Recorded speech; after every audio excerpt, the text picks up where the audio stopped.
efidwase dwabe na chese enyasem ketwa kra why am rashe bedwani wonim de eba memo ne ntoto ye MPP wo ye pani wo mudi mu akotene dia na ma eba se obeka se wo gidi se brand champion ene se fata so tu franka ma MPP na mutimi gitumi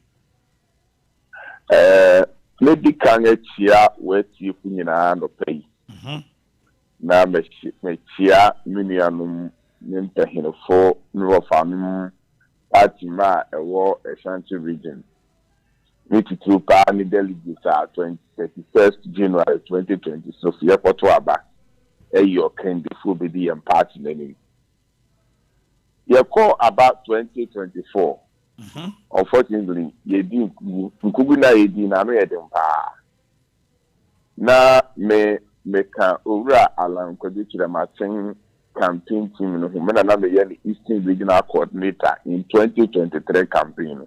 Okay. They do there be no see after super delegates congress no see on COVID. Into me share delegates na akano.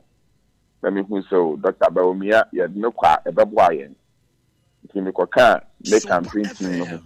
Na the Eastern Region campaign no di mu akoten the biara Dr. Mahmoud Baumia kwa Eastern Region it's possible ba so na me. I'm a strong member of the Dr. Baumia campaign communication team no pa me ko radio TV e kasama no. But yet to abawi no na me say that Senia and Yamako no si answer yan candidate na your Sunday Dr. Baumia ko bi ma en teye ma party anya nkuwi e beba no e be sen ne ko kan. Nti emra nipa ba num a Dr. Mahmoud Baumia ka ho eyi wo nti se wo pese wo gina no. Na me share situation a yewom so man as a party ya din kugu kesi a edin si wo yam party abafase ni da no bi sam hu si it is an etia na hina pa na nipa de anani yi Dr. Baumia si nchanga ba nan e beka no for no hina ne yede no kwa obituma boya nga gitumi na support car party bi a wo opposition na opetumi a candidate out of the corner niama edi stembo ha edi akoten wese hu ni pa no ni su ansa na wo na akọ na edi kampa ye obi a owo ideas strategies a obetumi edi aku ho ama yetumi win power na se win power so a obetumi de sa ideas no aboa na yetumi ama Ghana etumpon. That is where being our senior you be work to do. It's as yes, NDC for Subanga is longer than the D. Niano AC Wablikumanov, Nisiwa Petia, and normal 2024. Yet to a baby, the Washington Electoral Commission, Miami Consensus, Ayusiano, Electoral Commission, this office, one of the Chegatum, and who is see will grow a horse. The baby was said, yet a ballot to Pesina, by police station, or Tesano, and the other areas are set to declare results.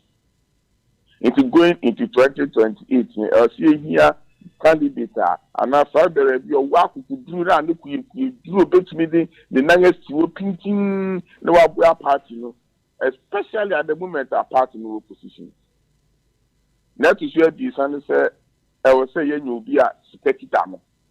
Only Papa Consa and soon when you are putting him kata. Now, so now do be say young to Abama. Now one casa brown. So we were just getting back now we are cyber and we take it out. So maybe Sikaya back. Most be met town among where any power. Now, Mr. Sani may be some Abubosia. Only pa able to make us be saying, wouldn't yet not for the power 2028, Dr. Brana Champon. While the meditation on Yakasan, the private life. Companies are going to me. I am net companies let my employ. If I be woman him, and blue man, no boy in your house, no, not to share being now to do. What the general party at Chinami or Quaco to have the Kumar running police stations will have built to me quite this job or so. But I champion the sea seven of Fred the Commission. Minimachi, the local police station, how could I for so? I could draw the two and among my party free Dinachi, my work was at police station. Such a leader. and are going to 2028. Yes, sir.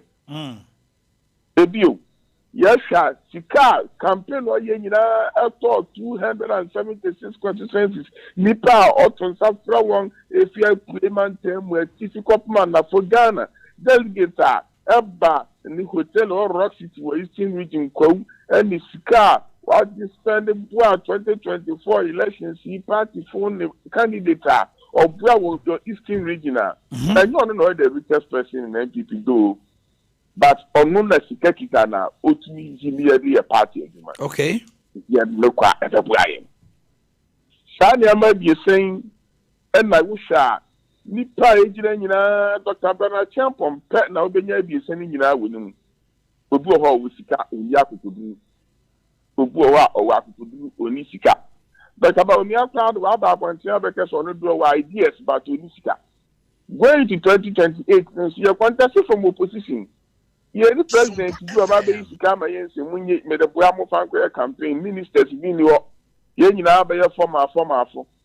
If you hear candidate, Sikakitana, you hear candidate or Wakudu, you hear candidates or what ideas, strategies are, or but me the Abua. All in one person. And you hear to see. Now, sir, the way you know, Usha, Nipa Ejina, Dr. Brana Champon, at the Mufia.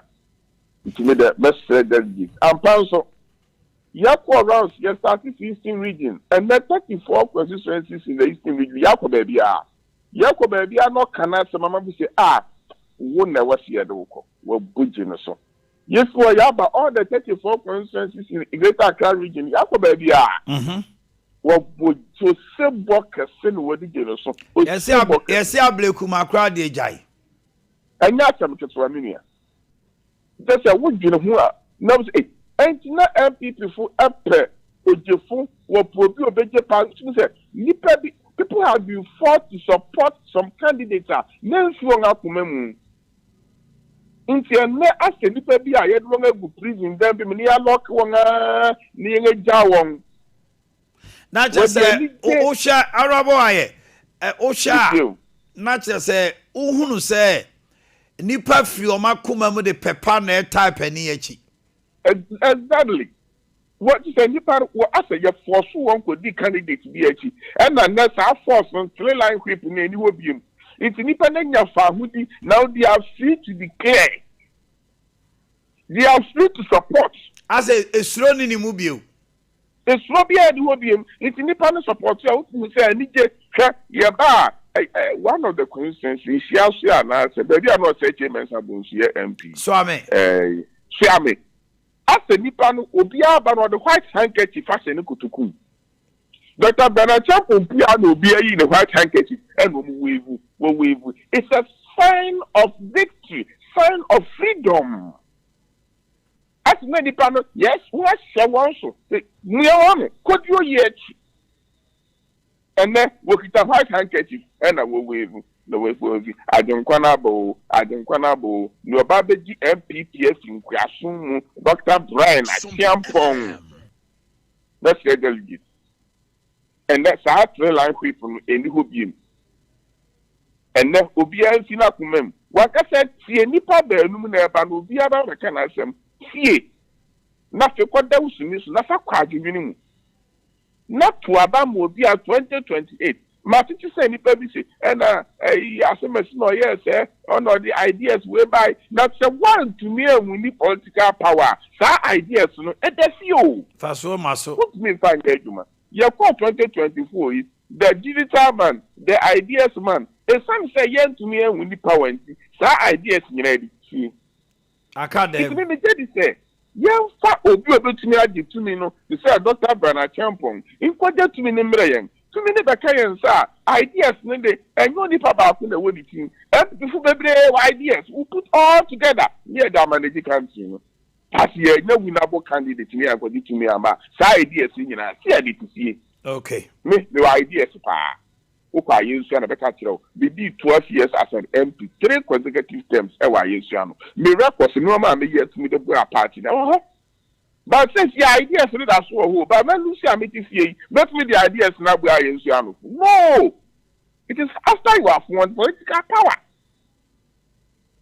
I don't hear any people in the year in your general. No ideas, when your power ideas, no way.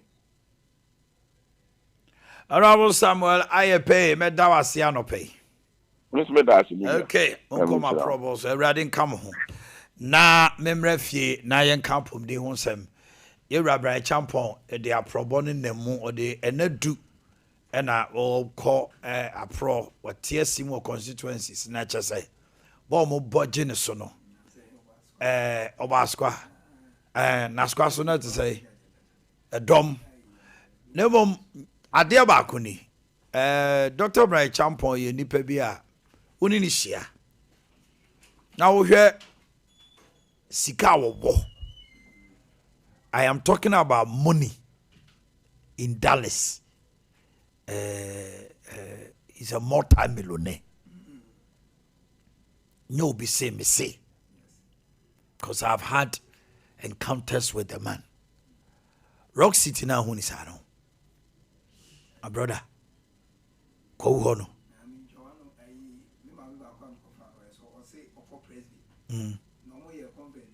Who's too 500.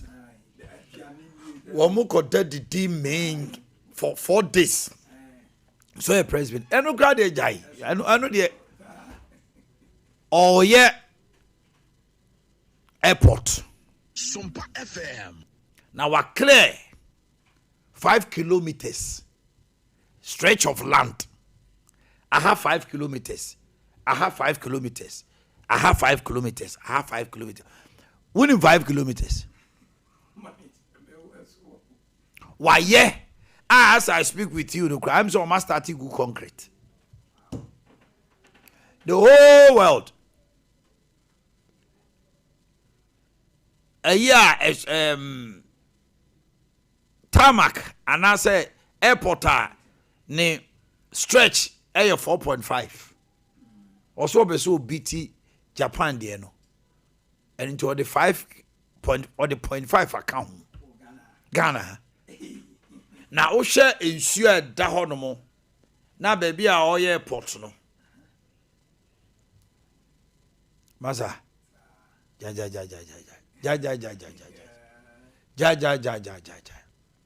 Ghana ha o ko bank bia software no mo de adwuma banks na o Ghana nyina say Ghana banks na 100 e mu be 80 you see on the software. I feel what I say. South Africa, Nigeria. You see, I'm almost about 14 African countries. He's a software developer.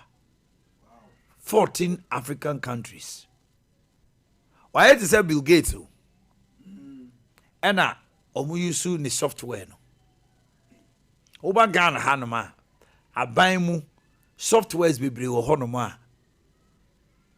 Juma or government institutions are in India.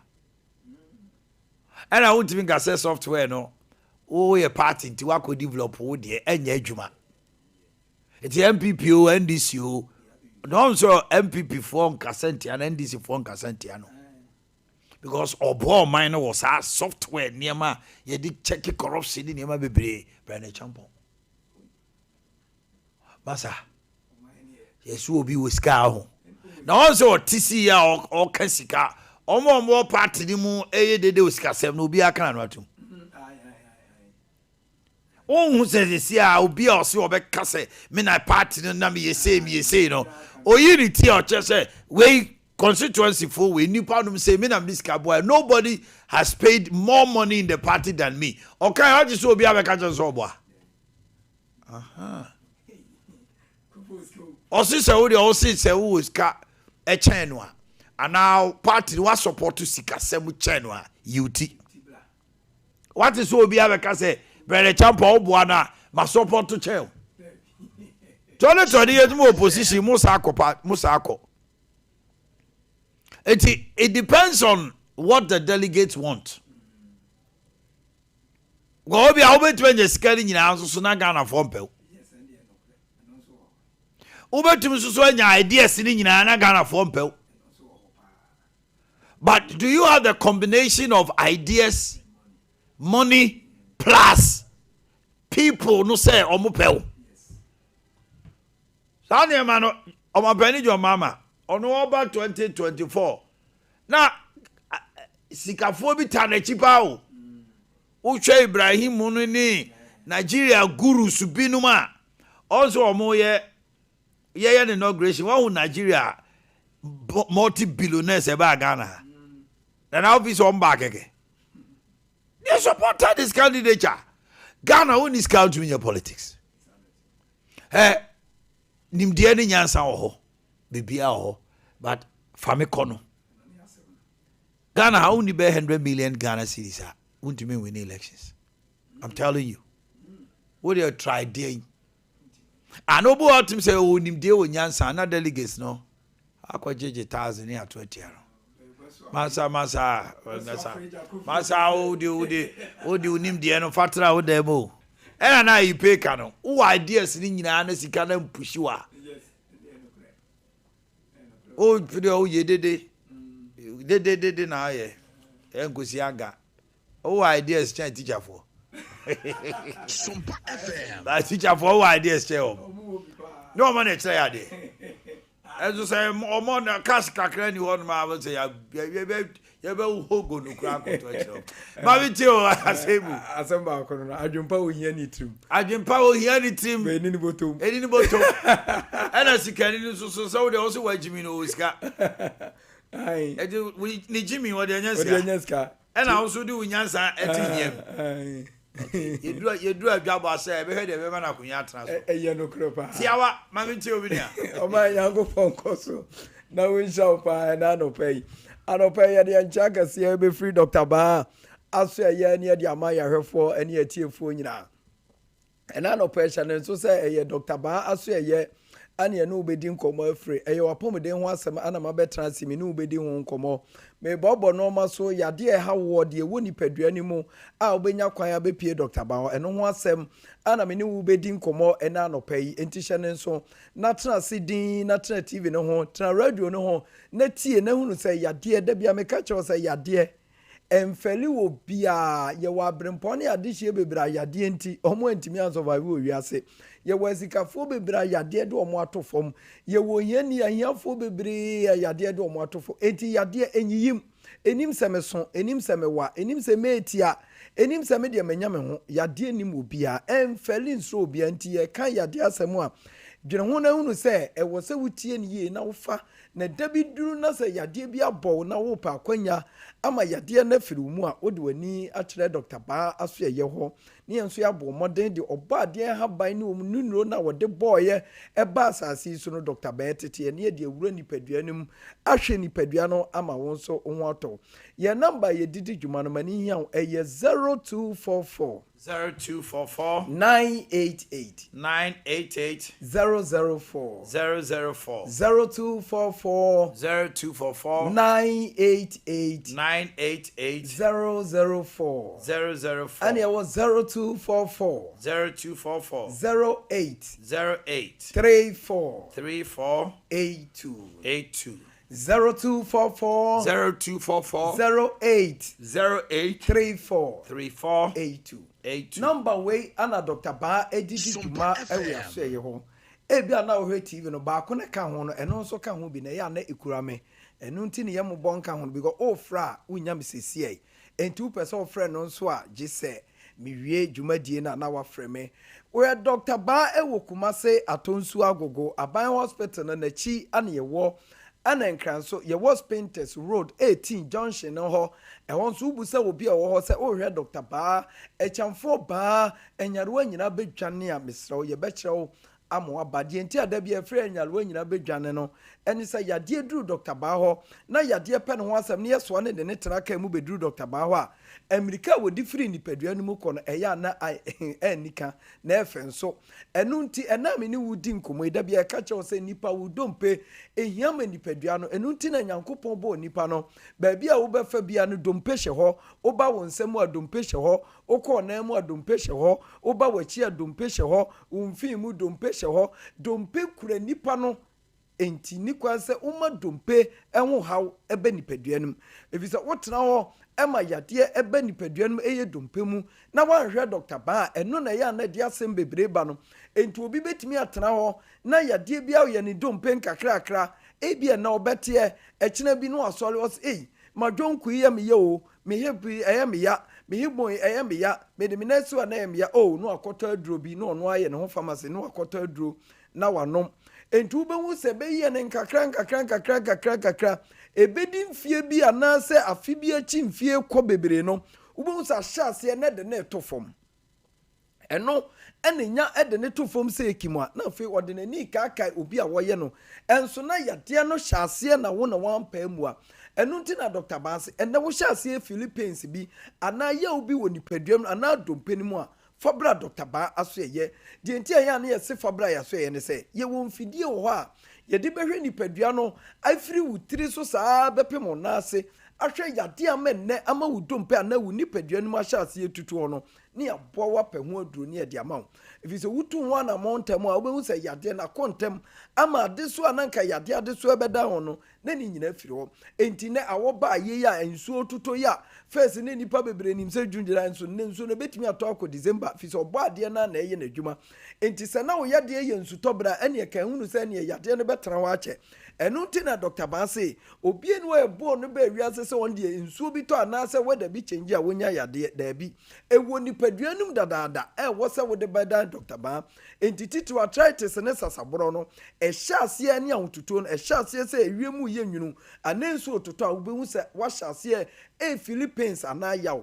ɛno na Dr. Baase yɛ wɔn ho aduro ɛwɔ ho aban a yɛde bɛbua nipadua no ama wapɔ so ɛyɛ wo ya wode wo nasi fam a na aka wɔn arthritis na awura nipadua num ɛne rheumatism sasaboro na ɛtete wɔ no ama nnɛ wontimi kura mpie no Nyankopɔn adaroma oba Dr. Ba a yɛbɛhwɛ wo ɛde ahaban awura mu ama saa yadeɛ no nyinaa afiri wo so ɛnam ne wo di nkɔmɔ na meka kyerɛ wo sɛ wakyi kasa brɛmo na da bia yɛtuufo ka kyerɛ wo sɛ wakyi kasa yɛ ahyɛ aseɛ yɛ yɛ fabla Dr. Ba fabla hɔ a wodi di agorɔ no one day deko pɛ ɛde wobɛto fam ama wabubu aguɔ ɛno wobɛhu nipa bebree wɔn abubu aguɔ ɛsan yadeɛ ba wɔn akyi kasa mu nanso Dr. Baase deɛ apora tete asɛn ɛwɔ yadeɛ mu no ɔno ana ɔfa yɛ ne yie fi sɛ Nyankopɔn na de saa adom akyɛdeɛ no adom no enti sɛ nɛ sɛ ne bi aforo tena bi so ama ne wabubu agu fam a anida so wɔ sɛ ɔde wobɛforo kaa na ade w'ani bɛkyerɛ Dr. Ba hɔ deɛ hia ne sɛ ɔde w'ani bɛkyerɛ Dr. Ba ɔba yɛ ne anim kwan yɛ bɛfa so a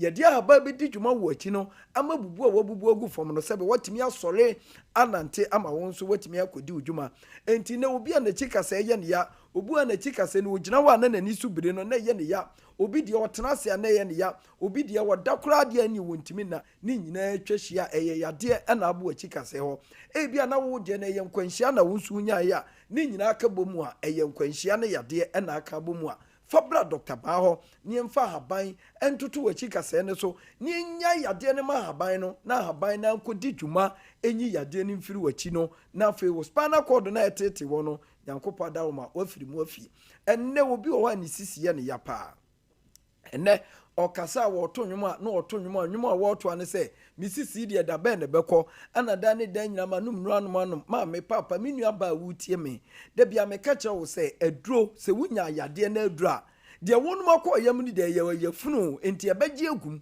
bɛtɛ agye mu a entimi nkɔsa wo yadeɛ ɛno nti na da bia sɛ hwehwɛ Dr. Ba kyerɛ kwan ne mfa ban siesie wo waste no wo sisi na yɛ wo ya no pains aba mu a wotena ase entena wo sɔle a na yɛ wo ya wotena ase a na yɛ wo ya enu obi sɔle no osi firi ne ka mu a ɔde bɛ 30 minutes no ntimi ntene ne mu ne nyina kyerɛ sɛ ne sisi na lock ɛyɛ ne ya ne nyina yɛ ntenase bebree ɛni nyina hɔ no etimi kɔfa saa yadeɛ no ɛde bre nipadua wo sisi enti ne obi a ne sisi yɛ ne ya no ɔnhyɛ ne nso sɛ sisi ɛno na yɛ nipa wo mfimfin efiri wo soro firi wo fam no ebehia wo sisi enti wo hyɛ ase sɛ wo sisi yɛ wo ya no ampɛ ho asɛm anka ama Dr. Ba wa ɛde no ma bebree bro ɛmɛma no kora de betumi agya wa ma bɛma no kora no ahoɔde ɛwɔ mu nyinaa bɛsa ayɛ dɛn akɔfam enti nɛ anɔpa mi ne wodi nkɔmɔ no maka nkyɛw sɛ yɛ sisi yadeɛ nko a na tew so a fabla Dr. Ba hɔ ne mfa haban hyɛ aseɛ ni dwuma wɔ sisi no enum na afei yadeɛ no emfiri mu nanya fa ahodie ɛna anɔpa mi ne wodi nkɔmɔ aka nkyɛw sɛ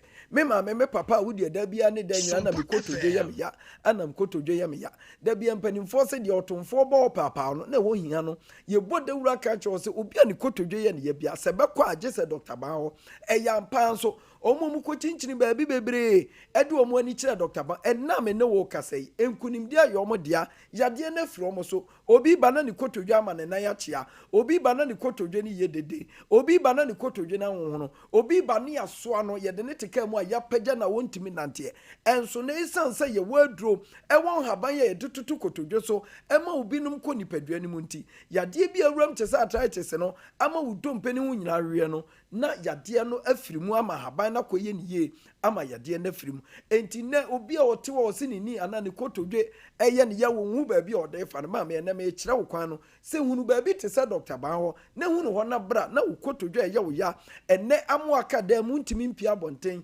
enne nsuo to ye wakofa duku bi ade ayeyiri wo kotodwe enso hunya anu ye bia eno na nemi ni wudi nkomo aka che wo se empanimfo si ye keka funa sabe ye keka ma dan ye da ho pan bede ye keka yade wo kotodwem ne ye keka aduro ene ahaban ye betimi ama yade no akontem enam kotodwe ntia na ye Dr. Ban aso ye ene wo so odo ani kire ye na ahaban kasa ye te na bebuom enu nti obi a wo problem ewo ni ana ni kotodwem no on famla Dr. Ban wo sa achi asa won no se ye dede se totowo ni nyina no wo de ba ye ho a ye behwe ama ni nyina afiri mu ama won so wanya fa wudie enemi ni wudi nkoma aka che se wa wo ba nya adwene mu hawo me se edambo eye yade wo adwene ne ho ka ena me nipa ye no ma ensem fata fi se adwene no ena kire nipa ba bia wo so wokọ enti se adwene ni chenji a ena be ma obi wo ho a na osesa no ma na afi osesa nsuo bi anka wono ma enye no osesa no anom eno na kire se adwene no ho ka obi ne de ye se ototo nwum bi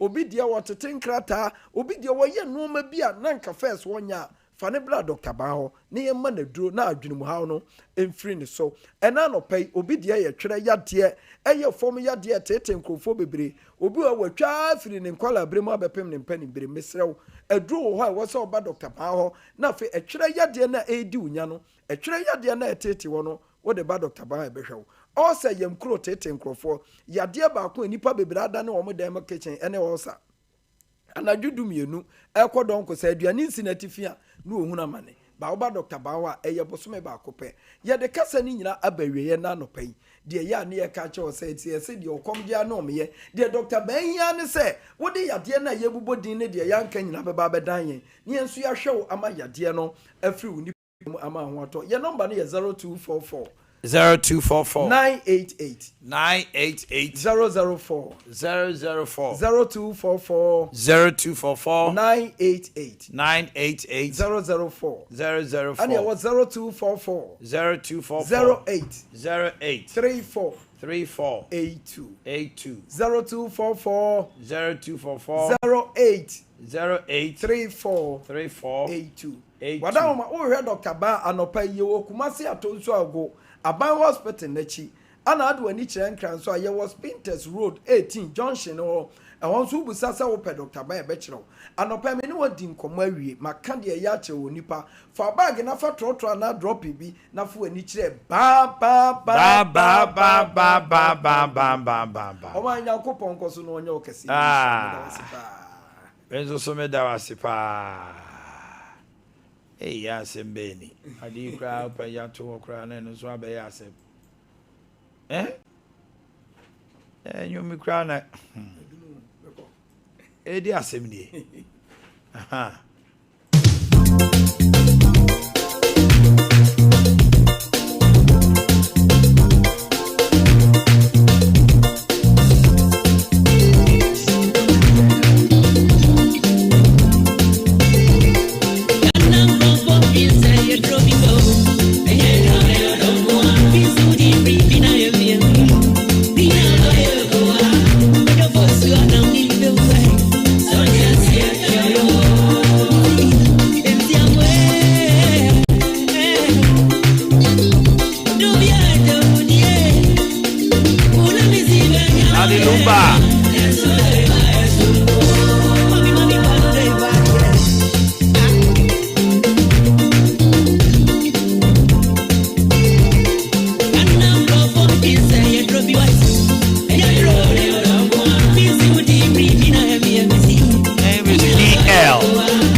Kojobosu Charles Kojobosu DL, that's the name. This here you drew. Oh, Kojo. Yeah,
continue to be a legend, no matter what. You will be our legend. Kojobosu Charles DL.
That's right.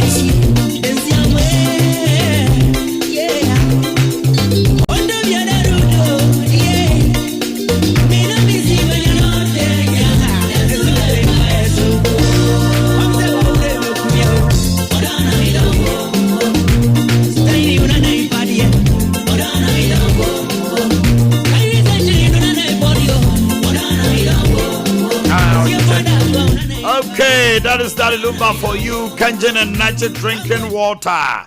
8.5 pH alkaline water. Se unya binuma. With the other say wanum super. Hydrogen rich minerals like calcium, magnesium, potassium, and iron. Now, may come from and say every morning when you wake up, no monsieur ibi. Na enkoye ni peduani mo chuma hokro. Will leave our heart, will kidney, all the organs, and then protecting us because alkaline water. Bomodina say Bremen UGC, Tafuni Road, and Abawa Road to Junction. What do I need to show? 0241449191 0241449191. Kingdom Herbal Center. If you do numni any of the garlic capsules, nibetes ebaye. And opay se uhe TV abo hun se yatro bibi tremendous capsules. Eye sronkoma ma wa chifichiko enye ene wa bunse china na asesa wa wotenka bi ewo wase wa dware asiesie hun se hono ma na nsuo bi gugu ne wompe afei infection vaginal infections ahodo mesraw unya tremendous afei Kingdom garlic bitters. And also so a immune system booster. Ema won komo ahoye den koyade e release you from stress. Afei do our niso briu na se koden na bi woda won na bi unkotodwe honhono wonnan arthritis afei wo nsatumi yɛ titiriti ɛwɔ hɔ no ma na wo pressure pagya wei nyinaa no akoma bɔ periperi wohia Kingdom garlic capsules afei Kingdom ginseng so ɛyɛ for mema wayɛ mmerɛ wɔ mpam osisi timi yɛ ɔyɛ saa wotena ase na wosɔre a na wo kam wa tim sa ahoɔden paa ya ahoɔden ɛkɔ fam wo ho sisi so wo nante kwa tim sɛ wa shake bi na wo nan no dabi wo hia Kingdom garlic capsules and bitters, Kingdom ginseng power capsules and tremendous. All pharmacy, herbal shops, leading drug shops now. Name them Obenyani Dosopo Kingdom Herbal Center, Ewo Okaishi Drug Lane, Bejo garlic capsules. Na and you would now super 059 7298 855. 05972988855. Yas toothpaste, Yas toothbrush. Toothpaste no eba miensa. Your variants no mu miensa. Total Care, your whitening toothpaste and your Heba. Heba no ma sin ya den obu o ha na ne sin tutu na ne sin dwudwa. Wonya white na be tin sin fita. Afei Total Care toothpaste no eboa ema germs a de cavities ntokontroko ne kakanom ne se plaques be agifri honomo anopa me kamfo Yas toothpaste amount ne toothbrush no oka de dwaso de atro princess monarch duke duchess any kiddie toothpaste nyina no kojibi oka bom na twetru sia otim se wako anim pa bomodena Yas toothpaste Yas toothbrush afei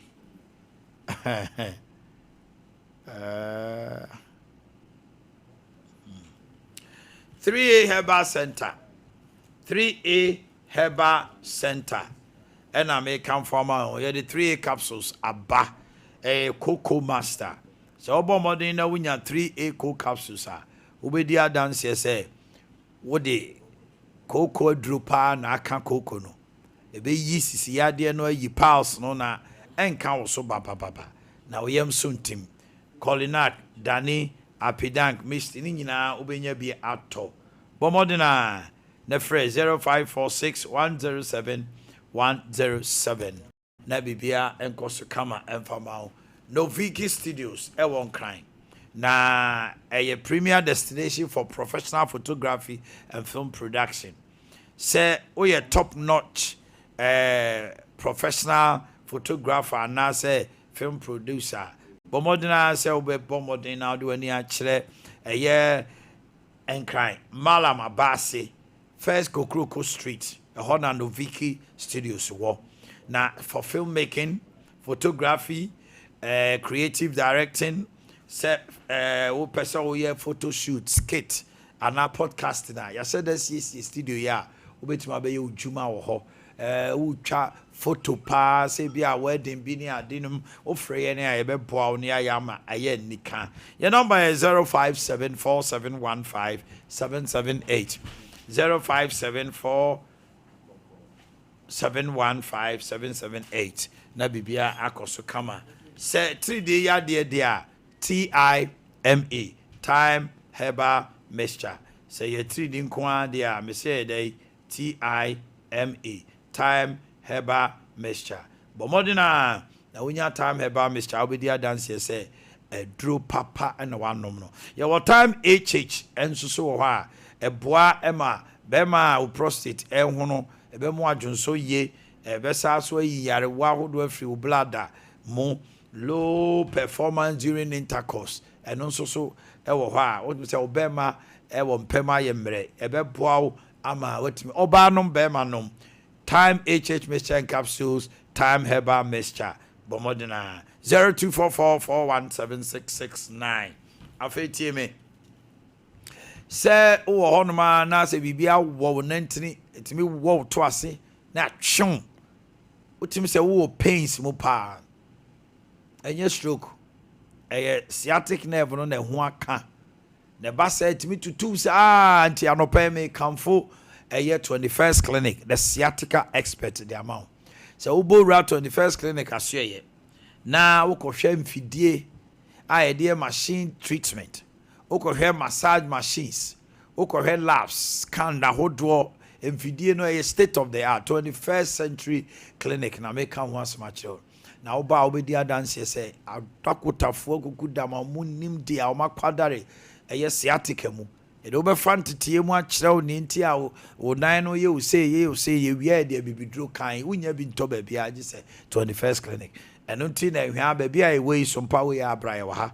Oboase council quarters called junction dome marketing crime and sunyane takra techiman and Kranza 15 branches for 0540311311 0540311311 afei Jabin Rabank ye dia Sempa loan aba eno na say wo ho no ma say moving goods no it be banne bia ho aye den na wo hia sika kofa ne ma bia na ne ma na bedu ukoyi sika sem Jabin Ruba Bank, Dano, I know better say any Timama, Busia Koyi, name terms and conditions apply.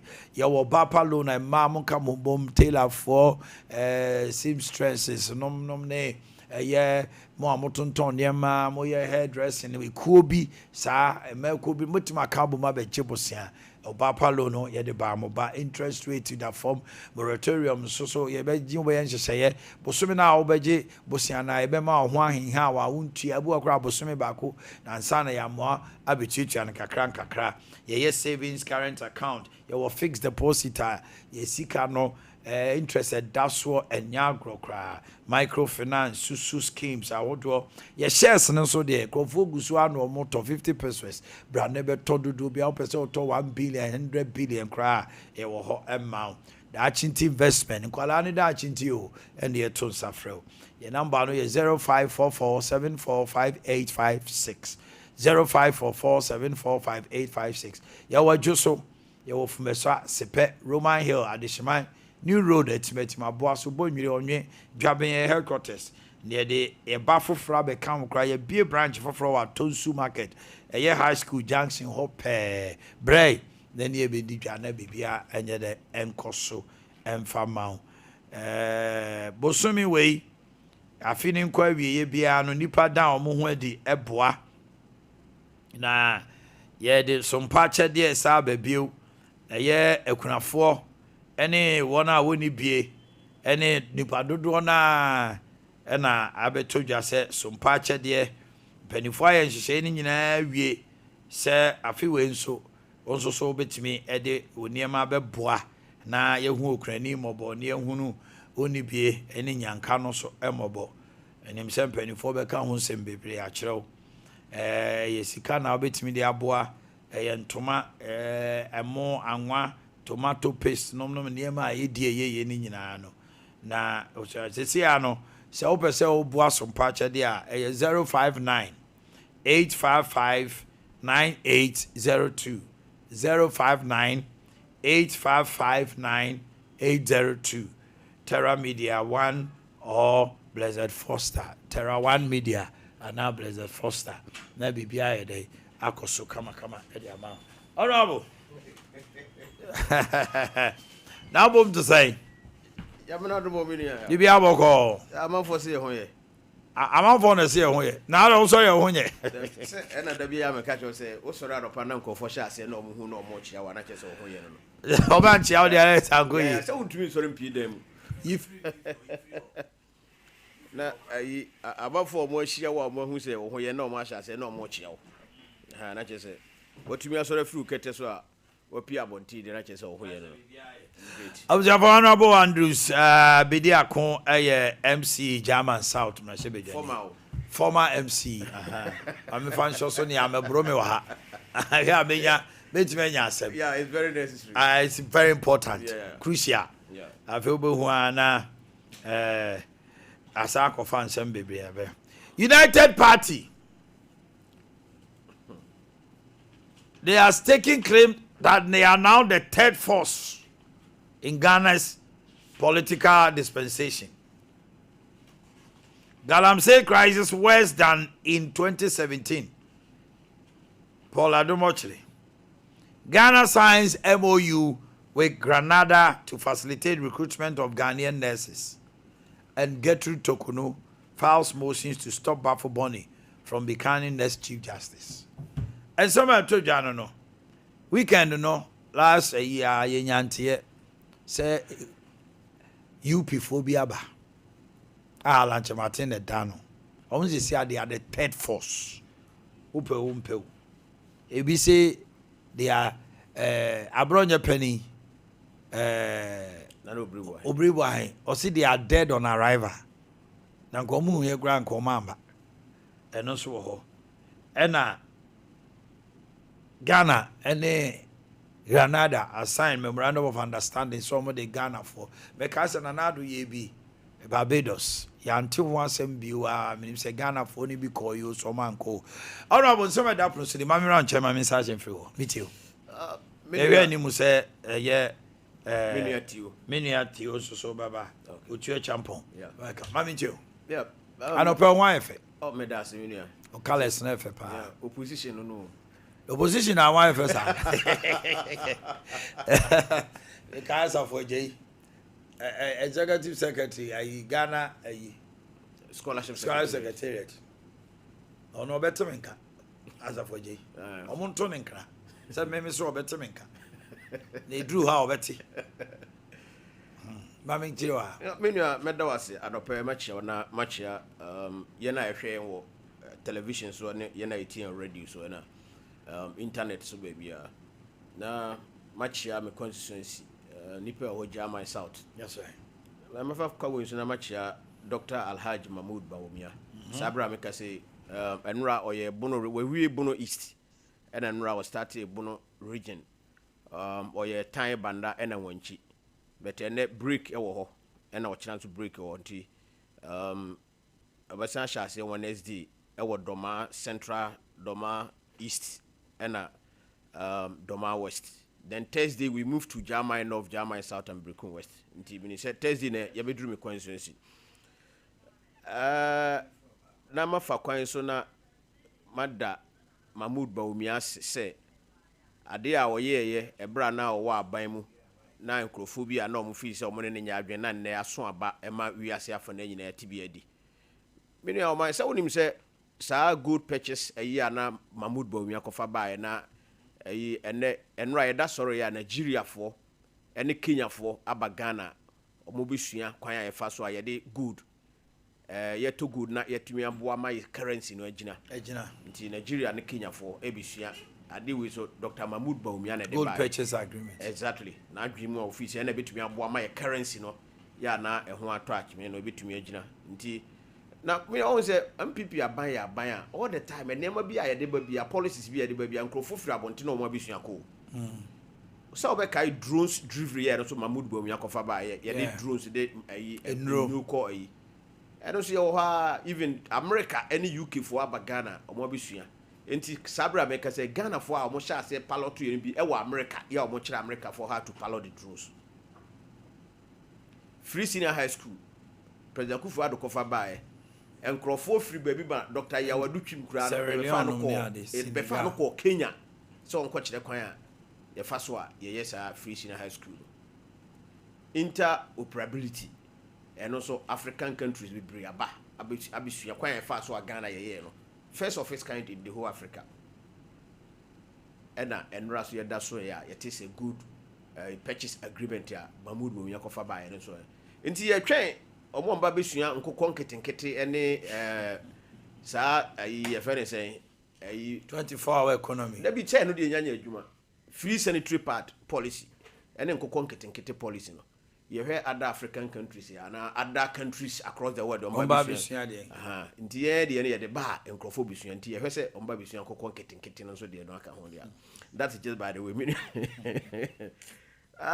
you see UP me papa Alan Kwadwo Chiremanten da bia me kasa o mai opani no politically wa han ho kakra ya na ye me ya he's a fine gentleman na politics me no say wanya botra na oprepre ho a da bia enkrofo bi be push wa mo wakoya ade bia wa hwe ni ya akire no da bia me kasa ye na ye ma ye ntumi no say wo kasa wo tie the hawks in your party omonko ha na ode aye adwuma ɛda wo ho nsɛm bɛba yɛde wo kɔ no saa nkɔfo no obi anu ha obetumi abɛgyina wɔkyi a defend wo da nti sɛ wo yɛ leader ye push wo nyina sɛ wo nso wotumi hu sɛ wo nso adwen wo wutim a wobetumi take decisions for yourself but what trust na sɛ wo man nkɔfo push you all the time advice dey bebre bɛba some will even accuse you say oh you tunufo a wonfa but afutuo no a ɔde baaye no wo hwɛ na yɛ afutuo a wodi ho anko a wo ni society bi ɛkɔ crash nti yɛ sɛ otumi dwene me kɔ yam si mfia me sɛ me hu bebre ɛna ma me nya experience no ho somebody will come and even tell you say oh ahade a wabɛtren adwuma a wobɛyɛ no ahade woyɛ den a obia ɛmfa ntum obia mpɛ wase nti sɛ sika na ɛwɔ ha hwɛ na pɛ bi to botom na ma yɛ bi na yɛnso yɛnya bi ne yɛndi all these people will come to you but wo ka sɛ wo kodi akire na wati o mo nsɛm o mo kan I don't know day no a wo issues bɛba yɛ ka ho asɛm no sɛ nipa no obia ni ho a obey available to defend you nti ye do kwa nkwa na ye do ko enti sɛ wo ye leader na wo ye politics no anya very careful no man krofo piapia wa I don't ready no I don't visa na ye piapia no oh yeah I'm telling you for a fact I want the piano na yere ye nipa ba ko dikan na yere no yeah I'm telling you for a fact I don't know a bit me hwɛ ni posture everything yes sana me hu ma me no because all of a sudden ye campaign ye sha say politics in Ghana what is na ye papa lanchemante ne regional platforms wa kasada why politics da what is that so why all of a sudden or dine ho say we free MPP ma pay na ma no sha say ba bonten say campaign kura me nim so na ye campaign manager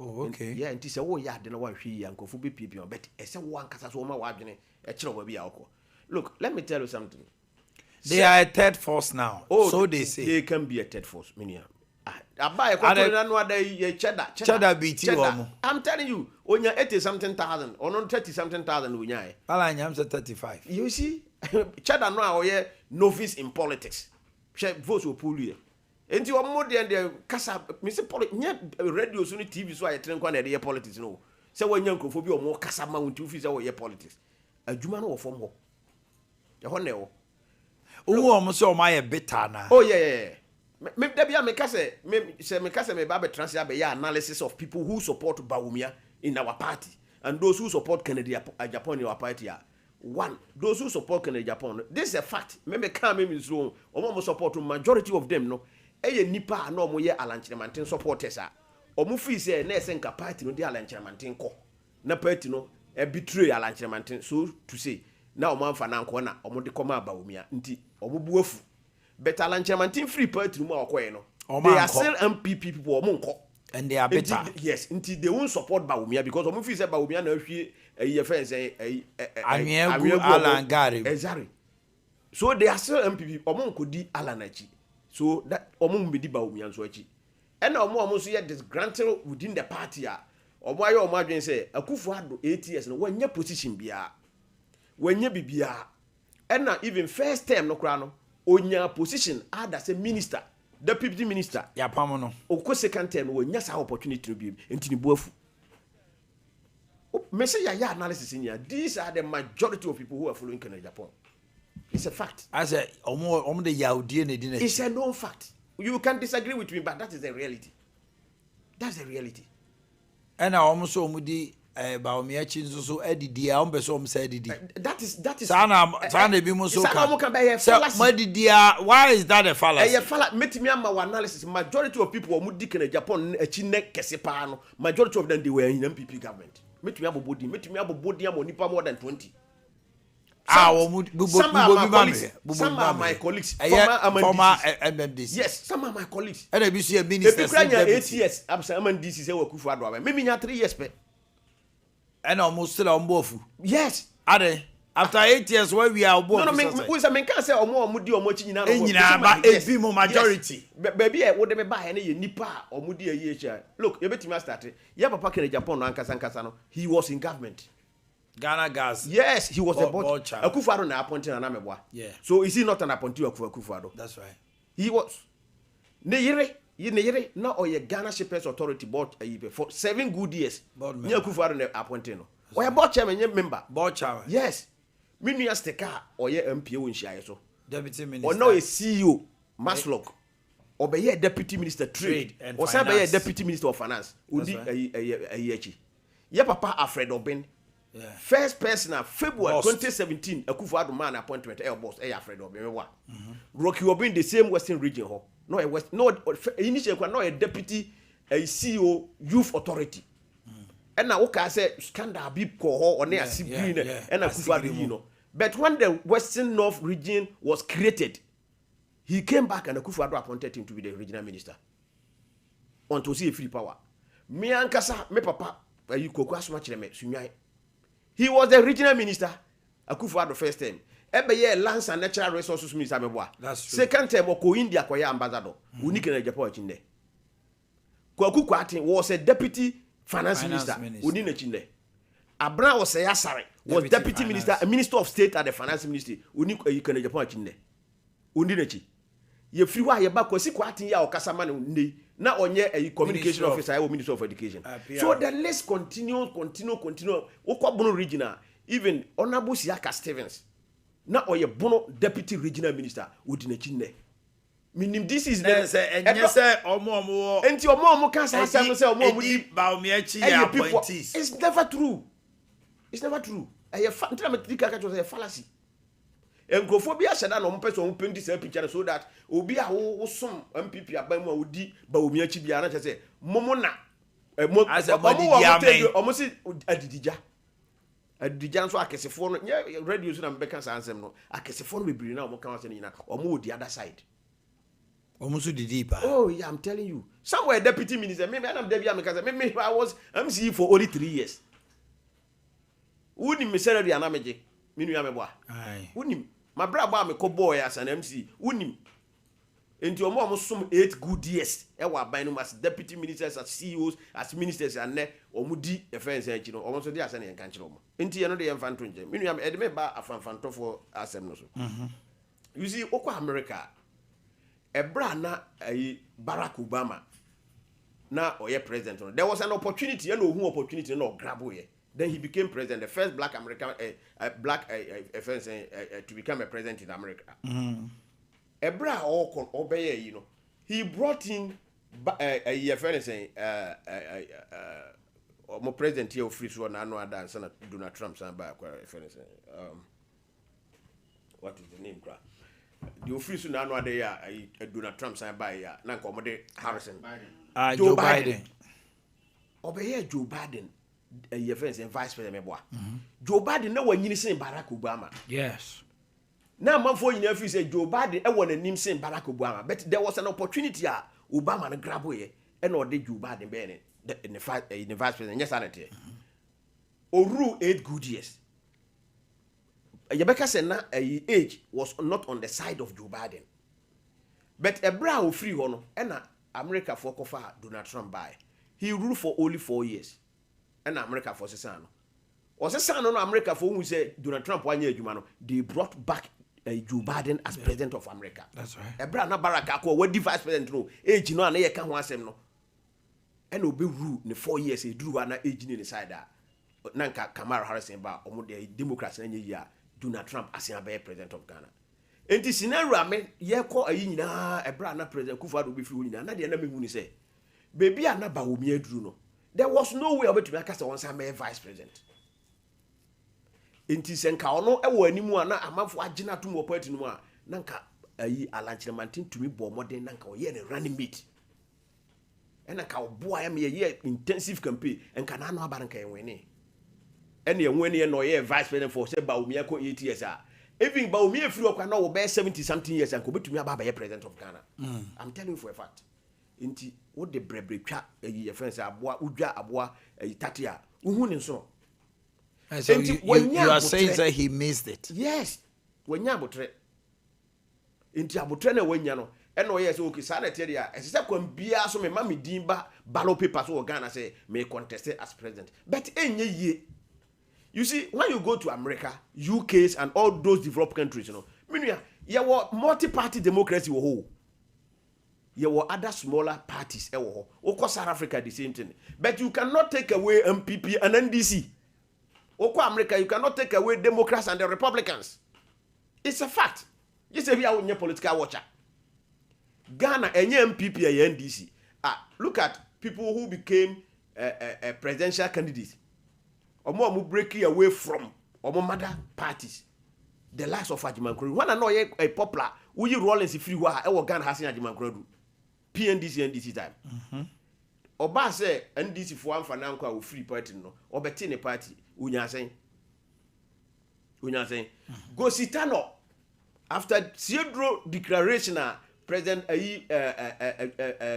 Jerry John Rollins President Morrison sase we na yede no ko mumpo no na yede no ko no omu nyina omu be ye bitter to say the alamo de omu aye into otene party no impact when unya na NDC no so zero it means so okone na nyo na ye 24 hour economy CU nyo na ye what is there you betumi account to a lot of history, a lot of people. Dr. Park was in doom. When I know what resources or ye popular, a brand year called the 2008 elections, SM Park was in doom. Or the guy called CPP for ye and a candidate. Near fee say, or move making impact to be a Ghana. You're talking about you saying. And no same free CPP, no one can say in the party. A man be here west. Dr. Busakaramo. Dear no mercy, my ayargaya or what is here, dear Nancy, or Kofa PNC, and Okoya, chill money PNC for your problems, or continue party there, or Tifri PNC in Grano, votes Ben Lunya. Chirabosumunina being your votes to say.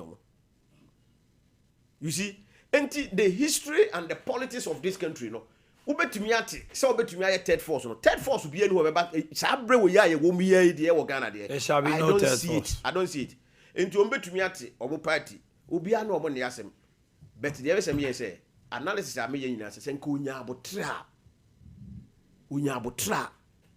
It would have been better for him than what he's doing now. Now, Wamancophobia pushing first person that were pushing Wamana, the wise. I mean, if a mistake, so no opportunity be a movie as ya, Abia when you be any. Young share the memorandum of understanding. To what effect? Remember, my memo to a champaqua. What you nepom to say? Baby Aboko. Okay, Beba on Chema. I'm where you are. You signed the necessary echo abontin. Minua, me feel say a good dinner. Say between the more crack abontin. I beboy. If you say you're training nurse for me, Brewfia, or Munye Jumanye. Inti and yen nene shas, Obeka say, would you can Bebados. President Kufu at the time. He signed be at the Ghana for because some are still there. They are working. Yeah, be more maybe ni more or much more conditions condition of service. Or I think say better for them. Or and yet to say be uncle or tini krum or Ghana now enjoying a life with their bet. Sanko bet in fear or Ghana and fear night and fear no one to be near Jumanye. Na nurse for one semi ya yatra ma o man edi edu ba bi edri. My minua. My and this or maybe about. Na onim say sadness for ni teacher for nsense me ye dey aduru baby ada bia back and forth and na yenko pekran ne de ka ho nyina no ni nyina so ye menuanom abanya ne kofa sa na ma we nyina bayo 2013 2014 and I said as a minister of finance oko introduce sa currency em ye nya backlog those days no menua oko school training college unwie school no kra na ye do posting aba who was school wo wan say na posting aba say na we school nurse for e betu aba say unwie nurse no kra no untro last paper na ka si ho a ye fa de wakọ hospital akọ ye adwuma ye ne namu a president Kufuor time the same thing president Mills time and about 2012 2013 and they koye say ye nya problem with the system yintumi employ microphobia because ne yakọ IMF and the man backlog of about 4 years e be ka fie nti de akire ye ne say sa na tie de o man no ansa e be employ say your friends and staff be a course a work be a juma be mu no e say wunya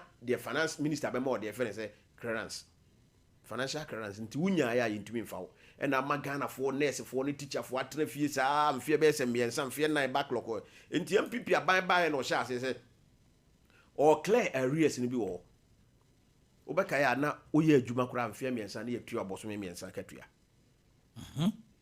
na enoko fa nchi wa hyew e ba o man and I buy no buy 2017 MPP aban sha says okay say the employ omo amotena fi 2013 ni emfa 2014 for nkan and no so fa bia na ya na bedu 2021 omo awi school and omo da so tifie and na anu ya buy no e man current to recruit about 15,000 ya MPP aban no free ho no ya employ omo awi nti say aban ya wo ho yi utu omo ka and omo sha say omo di 6,000 ato your friends say pay rules so and aka 7,000 or so say aban ama ya te ase say wonya opportunity as nipa no ye be san employ mo mo ye adwuma but still ano ye say what 2022 2023 for no wo fie ye mfa omo ndi say aban aba na wa hwe condition of service e wo another country ni enu omo e wo good terms na ye hwe se ye betumi a employ sa ankofo na mo akwa ye adwuma ho de aboa country no ama omo nso nsa akọ omo ano a me fi se eye ade a ye betumi ahwe na ya sustain ama Ghana for dodo no especially nurse for no etumi anya adwuma ya na awrehosem ne se enye se bi a nurse fuwe na aboro so wo Ghana wo enye se bi a ye hospital so na ye ma because wo hwe UN ratio patient to nurse ratio na wo ho na ye nduru ba bia but ye nam se ye ntumi nya resources no emfa employ mo nti e no mo wo fie no because ye wo resources se si ha na betumi employ nurse for a enka ye wo facilities wo ha betumi employ mo makoye adwuma because you ntumi meet UN first patients nurse ratio threshold no you ntumi meet but ye nam say ye ne resources na betumi atwa mo country because it Ghana nim de bia meka say ebi mo so eka say the mushrooming of private nursing no so ekwan a aban no so far so ema omoma accredited private universities ni adema omo running sa nursing no eno so amwa though in as much as say na was say yetimi training omo no the facilities and the amount resource na work no eti ase ebe soa omo be gumu na wakwa private nurse na wi a untimi nka say wa ma training college ya wonti no o man adwuma nje. But the point is, do we need the nurses? Oh yes, of course. Yeah, you need them. Do they train them well? Well, that one I cannot. Are they qualified? Oh, qualification there. Private university, private university, they qualify. Not only private university. Say no, like there were other institutions. The other training institutions. They qualify because they were given accreditation. So if they qualify, we need them. Now, but how do you bring them in when you are not ready for them? That brings us back to the point to say we don't have the resources. So why don't you also see to it say the resources are available before and you go along with it? Now, more school no motivate so other programs na other programs other programs so humanities for not omunya adwuma omusu gu fie psychology for me ene anya kefa ye train obi a enti na make say ye train omo na say ye ne obi be sign apama the last 3 years 4 years or so Ghana nurses ya omo tuko afri omo we ko UK ni US akwa thousands and now unfortunately so bebre no so omo de om koye no ma amoa omo ene ho sa kera no agu or you nurse for bebre akogu a oba ye stranded yeah that is true obu a obenya ekwa baba yeah that is true ebi mo smart ebi mo ye smart je steady leave for ebi 2 years steady leave 3 years be ebi mo so de onyanya ye na wa resign je adwuma na ko bad that is true problems are nurses pa do go UK America no money ade a omo go through it's unbearable with the memory kakra I'm tell you akasa kakra and I think say on this whole memorandum of understanding Ghana and Grenada are signing yade union nurses akoko adwuma no it's a good idea I will not dispute that but yan hwe ni say what's the foreign remittances constitute a huge percentage in our foreign exchange earnings. Governor is complaining bitterly say this year Swati by half. Yes, and it's very bad. This is a good opportunity for Union Omoko Granada Akoyejuma. Hopefully, Ombejia Katia, Ombushan for Wofi, Ombebromobi, and that would yield to the foreign remittances now. A friend is saying, "Yenya edema mawe." You know, I think so. It's a very good idea. Then, holistically, nurses for nano Gobna Kando no work. BBC, we have a number of a whooping 74,000 nurses, and the health sector. Let me generalize it. Health sector 74,000 health related friends saying experts are omunya juma, omavi school, omayela session, everything. By they are in the house, no vacancy for them to work. 4,000. doctors or my yo So you're talking about the health sector hono physician doctors, physician assistants, nurses, midwives, and 74 good thousand wofi omunya dwumanye. whoa. So what they say, into clearance when they buy and the crown is just the tip of the iceberg. Yeah. 13,000. Because if you compare to 74, If you have 74,000 people, now when you 13,000, I think that Unya. you are not even up to half of the If you sign back this if you move to sign back. So how do we bridge this gap? You see, Brian, the educational system na work Ghana handle. It needs reforms. As in we make also can be. We require health sector and what about the humanities? They don't have any specialized skill. Yeah, they will come to the industry with. Ambeya Juma. Into a real school, no fine, or TV, a Juma way. Education must be seen as a means to an end and not an end in itself. Ubia school na unvie. Uko school no, uko identity yes, suyahuno, with the choir Juma. So what I say, into 4 years education, 4 years university training, na edema sabi yenianum nketwana adeno. Edian no woman de beye. That is why me. I've always disagreed with KSTU. Yes. And now we have humanities. Kumasi Technical University. See our humanities for doors to change. Technical skilled engineering. First, you see Kumasi Polytechnic. Technical artisans. And then get to one more. And humanities is Kumasi Technical University. Likewise, KNUST. KNUST in there. Science and technology, no. Humanities also change. Omo ya ayi engineering no hwan no. Any omo ya MBA. E wa be ya a ground for money. Yes, and even with the engineering faculty, no. Jesus. Where there's nothing practical about engineering they are doing. Agric. Babadie kwa. Agric ne. Kan book no. So we pharmacy. I'm a lecturer and I know. Oh, sorry, lecturer. Because we pharmacy science medicine no ne. Any ade kakra. Omo kanyina humanities. Kenkaineko. I'm in Kuma University of Science Technology. I was very happy when Nanado did TVET in buy. Yeah, TVET is the way to go. That is the way to go. Germany today. China today because Polytechnic no university no. Technical university no. Me who Sompa so. And the humanities is good chain. Me no say you were specialized talent and the boy. Oh. And what will help us to discover such potentials and technical schools and vocational schools. Yes. And yet cooking kind of boxing quarantine in Asia, visual arts, friends general arts, government. No cooking kind kwana kwana better if you at the end of the day, nobody didn't have been inside. Nothing. No, it's my university. What's your qualification and degree in A4 sheet in Ukraine? BA sociology, BA political science, business administration. BA odontology. We need reforms in our educational system. Ghana. TVET that is the way to go. It will surprise you to know. Say, school selection here by KTI, any the topmost school and Debbie now say, more abayo chairman basu. For me, they will do it because TVET and I can tell you, last year, 2024 admission, na empalano pe TVET chain. Senior high school.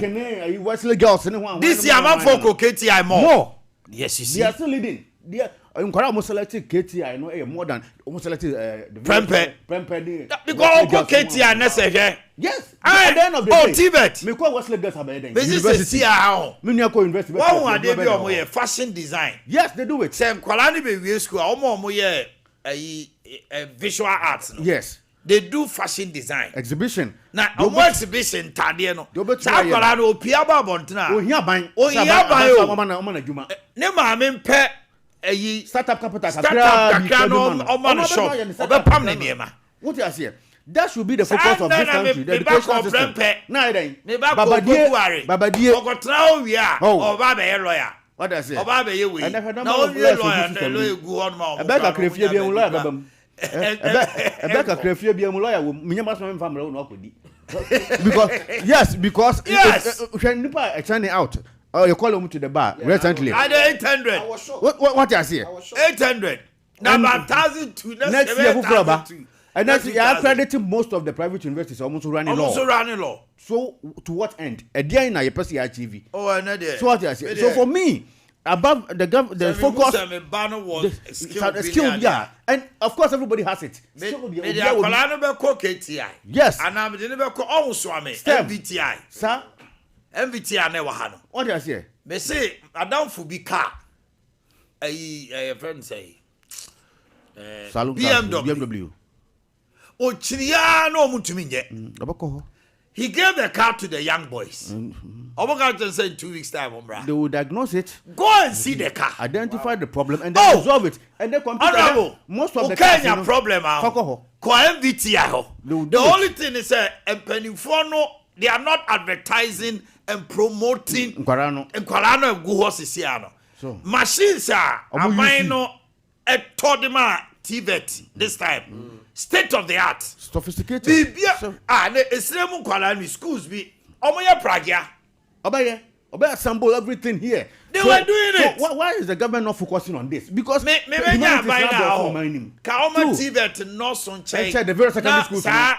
School now is Wesley girls now, you know. On a young so be upgrade your me for me. Within 5 years, you be holding inventions. Yes, let's concentrate on the technical schools. Resource them, equip them with the necessary resources and teachers. Say here be here class here teacher for no be a train you man. Yan for bon come na no mo be ko KTI mo. Honorable. No akoye upholstery. Send you see yenkunya. Sir. And also no ko KTI no. Wasa ede finesse packaging everything. Skill ne packaging account. Nice. Oya akunya si ho a. What is obeto? Oya pesi ho a. Then is what realize here. Boys no mu designing efie no. Sir. Architecture oh sir India bia designing hall near the no. Nice. Go and find out their background. Majority of them here SHS for mu TVET. So what I say. So why are we not concentrating on them? There's a young boy say on the wall. If you wall, the way he designing on. Sir. TVET boys ni bio. Obey. Tiling. Obey. TVET boys no ye tiling mawa ho. Eposi 3D. Obey tile no. 10 years then 2. Yeah, so why we not now yeah, the boys as you see omo ko we SHS omanya adwuma yi o. Obi e ya na adwuma da ho be na adwuma. A man nkwala ni bia we SHS 2 years ago or pama de. Obepam. What akwatra akoye abusia grandpa nominate. Grandpa Wesley guest pride. No come do. Because grandpa. What I say? No come do. Pride. The on grandpa or no yeah visual you know. So to me pama de a. Owie school and what do I say? University number. We should do for our children. We should refocus humanities no. So offer Legon, KNUST, UCC, the graduates are churning out every year in thousands. Ajuma ban soon on mind creating in every year. No skill. Ajuma abaning created maybe every year. That na government sector no. That no but the Nkorano the afibia are churning out a lot of graduates in 100,000. No be goofy. Ajuma bi anso ni ho. So what do you expect? Adan na yan training especially skill be akora bia wo bia no yam be the avenues and how say yam ma awofo no anti ase because so that is the way to go yankora ni choose school a na awofo no me pese mbako prempe pese mbako Anglican pese mbako very good ATS ka say ne banko you know ma me bi won ma de ne bako 2 KTI onwu bi da the ase on TB da. Hey, at the end of the day, and now we got TVET no ako. Obepa contract so metal. Hot cake. Obepa go contract so metal in the film mano. O me sliding doors mano. Honorable na me. Na ko fa no. Title. Busa omo. Omo ba square meters no mo calculate you. Ontua tax. Debi. Ontua he. Se obetile 2 bedrooms kra ma wa sika wo je. Ontua hwema ban. Omo go dance so. Wako KTI roofing. Sisi a omo kire yi nyina POP e wo TVET o. Eposi 3D Eposi ni 3D. Omo kire POP. Na akola no se wo fi se wo call SHS 1 to 3 TVET. Na onim POP ya. O wi a o hia aban o de aban ye de. Kwakwe o set up kakra bi no aye na adwuma. After SHS no kra na obetumi aye adwuma nyi ska ase. Me si bebre kra ma kwan a omo de omo ko attach a construction works by the time of baby, you know, OBSHS3. Say a beer phone in a cowboy home kola. OBSHS or more Monsano Juma. They are making it. On your Sakawa 3-4 years was what on a plot, half plot, come was in the not team. Oh, work on university about university. 5 years, now we know Juma. Now the only university will be Kusia, a fita or a magazine. Sika or by you get a cracker. After university, no one who can say almost 5,000 Ghana. Any idea I could school, I could school. Yeah, honorable, who could school, you know, say. And to me, and develop in terms of finance, in terms of well-being. And I make a sense. Education is a means to an end. You know, after education, I wasn't going to develop a skill. With Bobra. Yes. At the end of the day, 4 years university. Then I will with Bobra. I can natural. Of which every smart person can do it. My bet. So I say, o'clock on the phone, or better, see my bet. On the computer. I will bring my bet is here. Let's agitate, and then for the government of the day say no. The focus of our education as it should shift to TVET. There should be a friend who say a paradigm shift. Yes, a resource one. They organize it just as we are science, national science and math quiz. You know, national TV vocational and technical skills debate and also quiz. Come and display what you have. Come and display what you've been able to do. No, beyond Father the Emra. It will be so attractive, sir. And Korani be call. Oh, but then Korani be now what I say KTI. It's leading the leading school. I'm Kola selected here. And what should he tell you? Oh, Pajuma na yenye. Oh, fear no who send the bra ko KTI. And who send the bra nye adwuma. It will no so obeko. No so nye adwuma. Kane ne bra ko prempe. Yes. And the bra wie no ko lawyer na wan bara che who send the bra wie prempe tifie. We wie yasanto tifie, ti opoku tifie, we we tifie. The okọ TVET no o won sa no adwuma.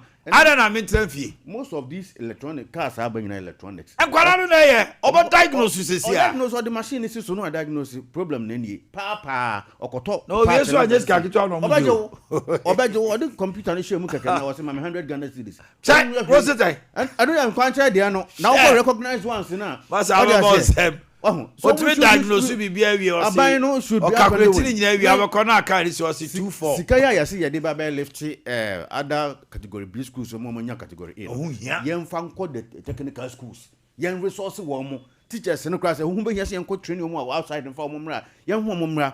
What I say category A no na ye dey. Pride back of category A and high me per you presec at the end of the day presec dey na dey ba. The lawyers in the Beba, the political scientists, sociologists, linguistics, no acquire no better enough. You are way many. So I just university. And it brings them pride, it breeds pride in them. Of your university, say, no, because one question in San Juma say, oh, God. David, I say, oh, university, my dear child, today they was no Juma. So education brings about pride. And until now, a crown said, when you're mature, right from JHS now, we appear not to. TV to ho die o woni mu nyamesu a the ball no talent nyame the ball no bia be pie say electricals say electronics say ceramics be pie what I say na kwa na we develop interest do no or passion for what he is doing what at on go sua de ompe or passion what the oil no how little them earning will be bia no he will be comfortable and so then will be a painting Photoshop them will be painting. Scout by Joe, painting back home. And no go or painting at the art, not the tour. Nice. People buy paints to the tune of about 50,000. About 40,000. About paint. About so I will if you know or a collector. What to paint no near a big 40,000. You can't want you do China. Paint. You can't want you do China because it's a big. The enemy China. Technical skills. What is skill training? We need to change. We need to change. There should be a paradigm shift. Now, Babuno Mobano. Who say a quick one on UP. UP is a third force now. Brian. I know I am. Let's be very factual. Ne, Alancha Martin, the UP now. What I think say, idea about. In any case, we human resource or the way. Hey. we are talking about 32,000 people are all constituencies in this country. You should get your executives in place, police station executives, branch executives, constituency executives. Aside human resource, you need financial resource to organize a very formidable political party. Only the eternity. Brian, you are Chrome has say, a dear Nancy 2024 elections. When you are saying 35,000. thank you. 34 delegates, MPP delegates in Kwakra now, almost to a banquet of the Africa. Oh, let's face fact. Let's be very factual. Rome was not built in a day. Oh, and they should stop touting themselves to say they are a third force. They are never a third force. They can't be. The financial resource in a way. For me, you don't have the financial muscle. Oh yeah. So this is a free consultation to Rua Alancha Martin do when you know Bibia Chairman, but to me suggest Bibi so bit a bit buana. Sikana se a taho kakrano. Minna nka say a university kura na obebia technical purely technical university onvente fa bie nka ne din free Ghana mamu da me na me ka kire wo obebeka say asema me ka ye mediocre, but that is the reality. Hwe opanimu ban ye de din ato schools wo Ghana ha say ye de din atwa mu Ghana ha de say da udin twa mu da by the oye obetwam say mframa. Yes, because this party cannot stand the test of time. This UP party cannot stand the test of time. Human resource will lack it. Why am I never devote to say about constituency executives amount? MPs amount. Branch police station executives. Branch executives. Aside that, offices are overseas. Even the formidable ones, like the so-called formidable ones, MPP and this crown, do they have offices in all the constituencies and all the friends branches? Do they have them? And it requires a lot of money, financial resource, and then human resource. And so MPP for next year, so he's welcomed. Because just as my brother said, US, UK, they have this multi-party democracy, parties need also, but at the end of the day, it is reduced to only two. It's Labour, Conservative, Democrats, Republicans. You don't have the financial wherewithal to organize a formidable party to contest and then become a third force. You can't. Through their machinations, they will bring you down. Whoever is financing your party, whoever get the chance, AMB for no bakunya chance to say, "Obe intimidate you." Obe how? That was in the Indian Antono. What does it? And why am I? What does it? Why am I? You're not in this Boba. But they would through their orchestration, they will bring you down because you can't come up. Yeah, but do you know, sir? So the main aim for this political party is to make sure MPP doesn't win elections. No. Yeah, bitterness, out of bitterness. Let's face the facts. Apart from that, what should be the motivation for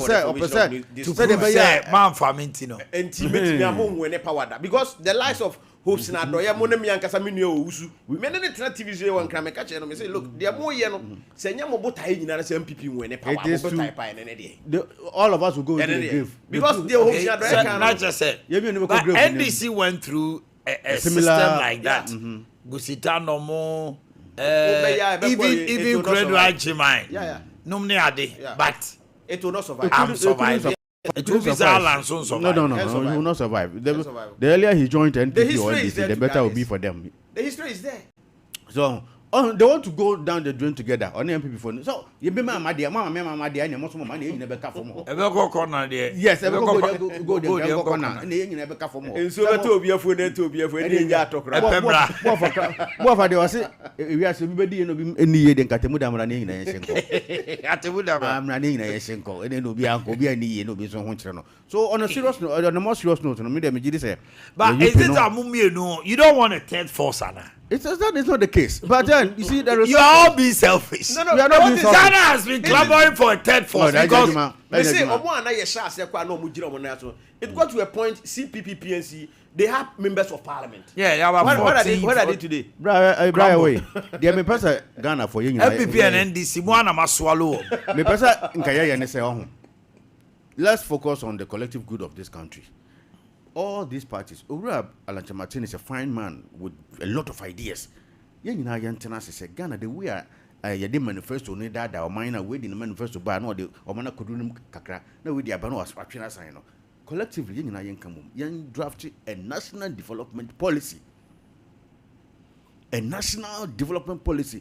say MPP ne bebo say NDC ne bebo let's make sure we follow that policy. One, in the next 10 years yɛn nyinaa yɛn gye ntum say yɛhia a regional technical university in all the 16 regions.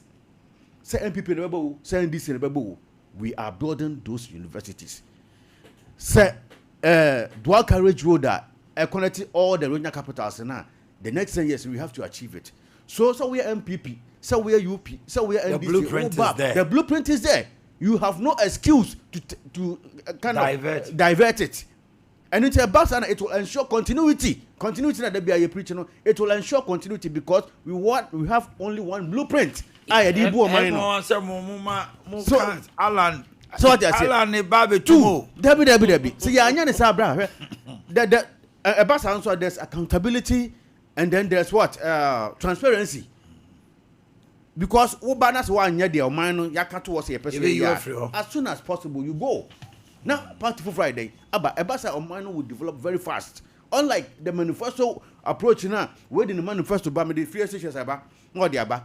Instead the next party Boba number to us or who said Mr. Me ideas. Me and found the Biana or man resources needing a dentity. All right. Birthday to Prophet Ebenezer Ade Akye Abia. Wabambwe! Nation Prophet 1.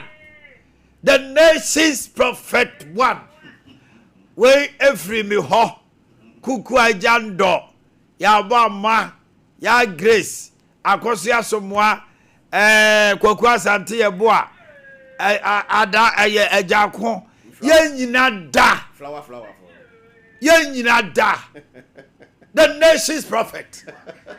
The nation's prophet. Yeah. The nation's prophet. Nyamin Shrao. Nyamin Tunkonem. Prophet Ebenezer Ade Akye Abia. The Nyame de abedroni. Oni enwie oboabo. Enemi ma otrim kwa. When you know, and so the one fair. Suit no flowers suit no na man. They say any day. Who no say no. Nani afipa o. But anytime I be who be young as young. Oh, there be ocean who see. Ebenezer Ade Akye Abia. Wabamwe. Papa me mo trim kwa. Ye mo trim kwa pa. Miracle Worship Center. Okay, Ebenezer Miracle Worship Center. So for pending. After Chief Inspector Jennifer Boakye Champon, Ghana Police Service 2nd Court Unit from PV Jantua Boateng Datsun. PV Jantua, Miami Jantua ya. PV na wish Inspector Jennifer Boakye. Hey PV. Hard of cover too. Pass him here. Juliana Jekum from Richmond 21st Clinic, Kumasi branch. Afe ya Lipsy of Manso Jeninso from DJ Afat Nyinahini. Cecilia Abna from Poma, your sister Elizabeth Nana Hayford of Amstead. Says to you, Dorothy Enchi from Honorable Sakodi of Agogo, Newtown Assembly member. And then Mrs. Josephine Atta Kusi, aka Mrs. Frimpong, CEO of Lady J Wicks, from your husband Paul Frimpong. Madam Atta of Tafu, this is from Osebonsu Enoch to you. Happy birthday. Inspector Evans Tego of Central Police MTTD. And there were Nanaya Boama Emma Trinkwa, Inspector Evans Tego. And then Rosemont Efiye Senior and Junior. They are both teachers of Asante Bekwai from Nanaya Boama of Sompa and Tafoe Mam Trinkwa. Rachel Champon, CEO of AJ Afrique Fashion Designs of Agric, from Gloria and your entire workers. Omama Trinkwa. I was for yeah, the mobile see her. Na honorable Medawasi, former German South MC, and I mean, too. ɔkyerɛ deɛ ɛwɔ Spiritan University na oni anya nimdifo sei na yɛfa adwene sei a ɛma ɔman ne tumpɔn bɛ stella me nua sɛ nyama ne post no bi o post stella mu nyama ne bi na post so mu nkyɛnwie yo na yɛtete abetua na ne kyaro no na nsan ya wɔ ha ai mu jeep wɔ ha ma na yɛde ne deɛ bae regional operations director STC ɛhɔ debrita ai wan yako na no mehia do dwabe oh why here deɛ sɛ obu on ma na sɛ wo second term na nya me kwa me nya miensa mhwɛ miensa aha eti ada na kyɛ sɛ yare so deɛ ba awusia fo de mu sia na ember power